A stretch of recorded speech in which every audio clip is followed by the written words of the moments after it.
Më 17 gusht 2016, regjimi i Asadit në Siri dhe avionët luftarak nisën sulmet ajrore në zonat e mbajtura nga rebelët në Aleppo. Një ndër momentet më tragjike që është cilësuar në fakt si edhe përjetimi apo edhe shfaqja e parë e luftës më e drejt për drejt ishin pamjet e Omran Daknesh, vetëm 4 vjeç, i cili u shpërnda në të gjitha media sociale, u pa nga gjithë bota, pasi kishte pësuar bombardime të një pas njëshme në godinën ku qëndronte, 4 vjeçari ishte qartësisht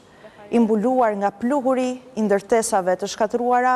edhe kishte lënduar kokën e tij me një pamje totalisht të zbrazët në fytyrë. Të hënën, 9 vite pas edhe rrëzimit të regjimit të Asadit, Omran u rishfaq gjatë festiveve të përvjetorit të parë të çlirimit të Sirisë në pallatin e konferencave në Damask,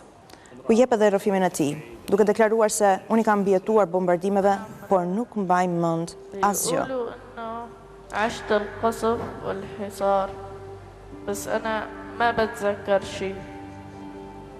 كبرت وبقلبي فراغ ما بعرف إذا كان خوف أو بكاء ما عرفت قصتي غير من الفيديوهات طلعت بحالي مغبر